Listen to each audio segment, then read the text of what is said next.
PCI ನ್ಯೂಸ್ಗೆ ಸ್ವಾಗತ. ನಾನು ನಿಮ್ಮ PH ನಾಯ್ಕೋಡಿ. ಅಥಣಿಯಲ್ಲಿ ಟ್ರಾಫಿಕ್ ಸಂಕಷ್ಟ ತೀವ್ರ. ಬೈಪಾಸ್ ರಸ್ತೆ ಟ್ರಾಫಿಕ್ ಠಾಣೆಗೆ ಜೆಡಿಎಸ್ ನಾಯಕ ಇಮ್ತಿಯಾಜ್ ಹಿಪ್ಪರಗಿ ಆಗ್ರಹಿಸಿದ್ದಾರೆ. PNCIB ನ್ಯೂಸ್ ವರದಿ ಮಹೇಶ್ ಶರ್ಮಾ. ಬೆಳಗಾವಿ ಜಿಲ್ಲೆಯ ಅಥಣಿ ತಾಲೂಕಿನ ಅಥಣಿ ಪಟ್ಟಣದಲ್ಲಿ ದಿನದಿಂದ ದಿನಕ್ಕೆ ಹೆಚ್ಚುತ್ತಿರುವ ಜನಸಂಖ್ಯೆ, ವಾಹನಗಳ ಸಂಖ್ಯೆ ಹಾಗೂ ಜನದಟ್ಟಣೆಯಿಂದ ಸಾರ್ವಜನಿಕರು ಸಂಕಷ್ಟ ಅನುಭವಿಸುತ್ತಿದ್ದಾರೆ. ವಿಶೇಷವಾಗಿ ಅಂಬೇಡ್ಕರ್ ಸರ್ಕಲ್ ಮತ್ತು ಹಲ್ಯಾಳ ಸರ್ಕಲ್ ಪ್ರದೇಶಗಳಲ್ಲಿ ಟ್ರಾಫಿಕ್ ಸಮಸ್ಯೆ ಗಂಭೀರವಾಗಿ ಪರಿಣಮಿಸಿದೆ. ಇದರಿಂದ ವಿದ್ಯಾರ್ಥಿಗಳು, ಮಹಿಳೆಯರು ಹಾಗೂ ವಯೋವೃದ್ಧರಿಗೆ ಹೆಚ್ಚು ತೊಂದರೆಯಾಗುತ್ತಿದ್ದು, ಏಪ್ರಿಲ್ ಹಾಗೂ ಮೇ ತಿಂಗಳ ಬಿಸಿಲಿನ ತಾಪಮಾನದಲ್ಲಿ ರಸ್ತೆ ದಾಟುವುದು ಅಪಾಯಕಾರಿಯಾಗುತ್ತಿದೆ. ಬಿಸಿಲಿನ ತೀವ್ರತೆ ಆರೋಗ್ಯದ ಮೇಲೂ ಕೆಟ್ಟ ಪರಿಣಾಮ ಬೀರುತ್ತಿದೆ ಎಂದು ಸ್ಥಳೀಯರು ಆತಂಕ ವ್ಯಕ್ತಪಡಿಸಿದ್ದಾರೆ.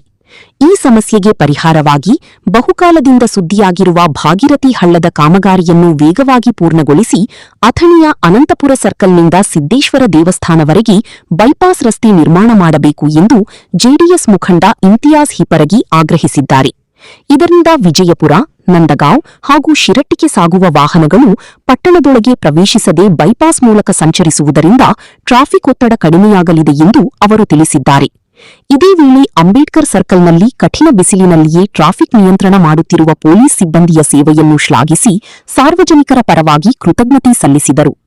ಆದರೆ ಪ್ರಶ್ನೆ ಏನೆಂದರೆ, ತಾಲೂಕು ಆಡಳಿತ, ಜಿಲ್ಲಾ ಆಡಳಿತ, ರಾಜ್ಯ ಹಾಗೂ ಕೇಂದ್ರ ಸರ್ಕಾರಗಳು ಅಥಣಿಯ ಟ್ರಾಫಿಕ್ ಸಮಸ್ಯೆಗೆ ಶಾಶ್ವತ ಪರಿಹಾರ ನೀಡುತ್ತವೆಯೇ? ಟ್ರಾಫಿಕ್ ಪೊಲೀಸ್ ಠಾಣೆ, ಸಿಗ್ನಲ್ ವ್ಯವಸ್ಥೆ, ಟ್ರಾಫಿಕ್ ಲೈಟ್, ರಸ್ತೆ ಸುಧಾರಣೆ ಮೊದಲಾದ ಯೋಜನೆಗಳನ್ನು ಜಾರಿಗೆ ತರುತ್ತವೆಯೇ? ಅಥವಾ ಈ ಸಮಸ್ಯೆ ಯಥಾಸ್ಥಿತಿಯಲ್ಲಿ ಮುಂದುವರಿಯುತ್ತದೆಯೇ ಎಂಬುದು ಸಾರ್ವಜನಿಕರ ಕುತೂಹಲವಾಗಿದೆ. ಸ್ಥಳೀಯ ಜನಪ್ರತಿನಿಧಿಗಳು ಹಾಗೂ ಅಧಿಕಾರಿಗಳು ತ್ವರಿತ ಕ್ರಮ ಕೈಗೊಂಡು ಅಥಣಿಯ ಅಭಿವೃದ್ಧಿಗೆ ಆದ್ಯತೆ ನೀಡಬೇಕೆಂದು ಸಾರ್ವಜನಿಕರು ಒತ್ತಾಯಿಸಿದ್ದಾರೆ. ನಮಸ್ಕಾರ, ನಾನು ನಿಮ್ಮ ಇಮ್ತಿಯಾಜ್. ಅಥಣಿ ತಾಲೂಕಿನ ಸಮಸ್ತ ಜನರಿಗೆ ಹಾಗೂ ಕರ್ನಾಟಕದ ಸಮಸ್ತ ಜನರಿಗೆ ನಾನು ಮಾಡುವಂಥ ಕೋಟಿ ಕೋಟಿ ನಮನಗಳು. ಆತ್ಮೀಯರೇ, ಈ ಮುಖಾಂತರ ನಾನು ಹೇಳಬಯಸುವುದೇನೆಂದರೆ, ಅಥಣಿ ಪಟ್ಟಣಕ್ಕೆ ಜನದಟ್ಟಣೆಯಿಂದ, ಟ್ರಾಫಿಕ್ನಿಂದ ಮುಕ್ತಿ ಯಾವಾಗ? ಆತ್ಮೀಯರೇ, ಹಲವಾರು ಬಾರಿ ಇದರ ಬಗ್ಗೆ ಪತ್ರಿಕೆಗಳಲ್ಲಿ ಹಾಗೂ ಮಾಧ್ಯಮಗಳಲ್ಲಿ ಪ್ರಸಾರವಾಗಿದ್ದರೂ ಸಹ ಅಥಣಿಯ ಜನದಟ್ಟಣೆಯಿಂದ ಜನರಿಗೆ ಮುಕ್ತಿ ಸಿಗುತ್ತಿಲ್ಲ. ಅಥಣಿಯ ಜನದಟ್ಟಣೆಯಿಂದ ಬಹಳಷ್ಟು ಮಕ್ಕಳು, ಮಹಿಳೆಯರು, ವೃದ್ಧರು, ಹಲವಾರು ನಾಗರಿಕರಿಗೆ ಇದರಿಂದ ಬಹಳಷ್ಟು ತೊಂದರೆಯಾಗ್ತಾ ಇದೆ. ವಿಶೇಷವಾಗಿ ಹೇಳಬೇಕಂತಂದರೆ ಅಂಬೇಡ್ಕರ್ ಸರ್ಕಲ್ ಇರಬಹುದು, ಹಳ್ಯಾಳ ಸರ್ಕಲ್ ಇರಬಹುದು, ಇಲ್ಲಿ ತುಂಬ ಟ್ರಾಫಿಕ್ ಸಮಸ್ಯೆ ಇರುವುದರಿಂದ ಅಲ್ಲಿ ಪೊಲೀಸ್ ಇಲಾಖೆಯು ಕಟ್ಟುನಿಟ್ಟಿನ ಕ್ರಮಗಳನ್ನು ವಹಿಸಿ ಆ ಟ್ರಾಫಿಕನ್ನು ಬಗೆಹರಿಸುವಲ್ಲಿ ತುಂಬ ಪರಿಶ್ರಮ ಪಡುತ್ತಿರುವುದನ್ನು ನಾನು ಕಂಡಿದ್ದೇನೆ. ತಾವು ಸಹ ಕಂಡಿದ್ದೀರಾ. ಆತ್ಮೀಯರೇ, ಈಗಿನ ಬಿಸಿಲಿನ ತಾಪಮಾನ ಹಾಗೂ ವಾಹನಗಳ ತಾಪಮಾನ, ವಾಹನಗಳ ದಟ್ಟಣೆ, ಅಥಣಿಯ ಜನರ ಜನದಟ್ಟಣೆ, ಹೀಗೆ ಹಲವಾರು ವಿಷಯಗಳಿಂದ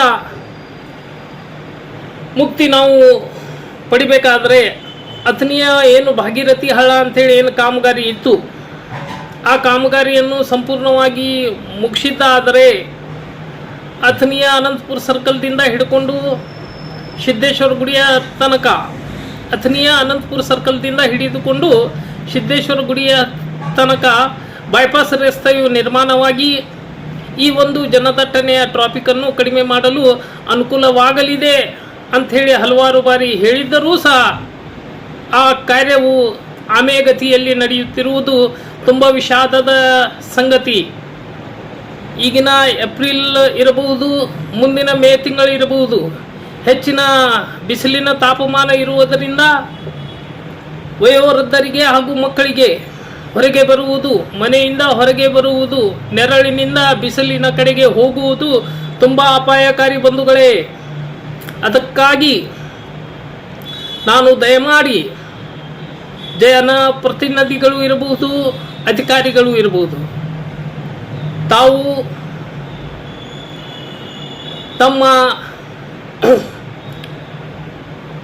ತಮ್ಮಲ್ಲಿ ಇರತಕ್ಕಂಥ ಒಂದು ಶಕ್ತಿಯನ್ನು ಉಪಯೋಗಿಸಿ ಈ ಜನದಟ್ಟಣೆಗೆ ಮುಕ್ತಿಯನ್ನು ಅಥಣಿ ಸಾರ್ವಜನಿಕ ಜನರಿಗೆ ಮಾಡಿಕೊಡಬೇಕಾಗಿ ನಾನು ತಮ್ಮಲ್ಲಿ ಈ ಮೂಲಕ ಕಳಕಳಿಯ ವಿನಂತಿ ಮಾಡಿಕೊಳ್ಳುತ್ತಿದ್ದೇನೆ. ಅನಂತಪುರ ಸರ್ಕಲ್ದಿಂದ ಸಿದ್ದೇಶ್ವರ ಗುಡಿಯ ತನಕ ಬೈಪಾಸ್ ರಸ್ತೆಯನ್ನು ನಿರ್ಮಾಣ ಮಾಡಿ ಅಲ್ಲಿಂದ ವಾಹನಗಳಿಗೆ ಹೋಗಲು, ವಿಜಯಪುರಕ್ಕೆ ಹೋಗುವಂಥ ವಾಹನಗಳಿಗೆ ಹೋಗಲು ಅವಕಾಶವನ್ನು ಕಲ್ಪಿಸಿಕೊಟ್ಟು ಅದರ ಅಥಣಿಯ ಜನದಟ್ಟಣೆಯ ಕಡಿಮೆ ಮಾಡುವಲ್ಲಿ ಒಂದು ಅಳಿಲು ಸೇವೆಯನ್ನು ನಾವು ಮಾಡೋಣ ಅಂಥೇಳಿ ಈ ಮುಖಾಂತರ ಹೇಳುತ್ತಾ, ಅಥಣಿಯ ಪೊಲೀಸ್ ಇಲಾಖೆಯು ಕಟ್ಟುನಿಟ್ಟಿನ ಕ್ರಮವನ್ನು ವಹಿಸಿ ಈ ಒಂದು ಜನದಟ್ಟಣೆಯನ್ನು ನಿಭಾಯಿಸುತ್ತಿರುವುದು ನಿಜವಾಗಲೂ ಪ್ರಶಂಸನೀಯ ಅಂಥೇಳಿ ಹೇಳಿದರೆ ನನಗೆ ತಪ್ಪಾಗಲಾರದು ಬಂಧುಗಳೇ.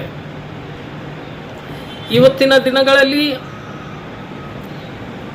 ಮೇಲೆ ನೋಡಿದರೆ ಕೆಟ್ಟು ಬಿಸಿಲು, ಕೆಳಗೆ ನೋಡಿದರೆ ರೋಡಿನ ಕಾವ, ಆಜುಬಾಜು ನೋಡಿದರೆ ಗಾಡಿಗಳ ಕಾವ, ಅತ್ತ ಇತ್ತ ನೋಡಿದರೆ ಜನರ ಕಾವ. ಇಂಥ ಒಂದು ಸಂದರ್ಭದಲ್ಲಿ ಕಡು ಬಿಸಿಲಿನಲ್ಲಿ ಪೊಲೀಸ್ ಇಲಾಖೆಯ ಸಿಬ್ಬಂದಿಗಳು ಆ ಒಂದು ಅಂಬೇಡ್ಕರ್ ವೃತ್ತದಲ್ಲಿ ನಿಂತು ಈ ಕಾರ್ಯವನ್ನು ಮಾಡುತ್ತಿರುವುದು ನಿಜವಾಗಿಯೂ ನಾನು ಅಥಣಿ ಸಾರ್ವಜನಿಕರ ಪರವಾಗಿ ಅವರಿಗೆ ಕೃತಜ್ಞತೆಗಳನ್ನು ಸಲ್ಲಿಸುತ್ತಿದ್ದೇನೆ. ಈಗಲಾದರೂ ಜನಪ್ರತಿನಿಧಿಗಳು ಹಾಗೂ ಅಧಿಕಾರಿಗಳು ಇದರ ಬಗ್ಗೆ ವಿಶೇಷವಾದ ಕಾಳಜಿಯನ್ನು ವಹಿಸಿ ಈ ಮುಂದೆ ಈ ಜನದಟ್ಟಣೆಯಿಂದ ಅಥಣಿ ಜನರಿಗೆ ಮುಕ್ತಿಯನ್ನು ಕೊಡಿಸಬೇಕೆಂದು ಈ ಮುಖಾಂತರ ತಮ್ಮಲ್ಲಿ ಮತ್ತೊಮ್ಮೆ ವಿನಂತಿಸುತ್ತೇನೆ. ನಮಸ್ಕಾರ.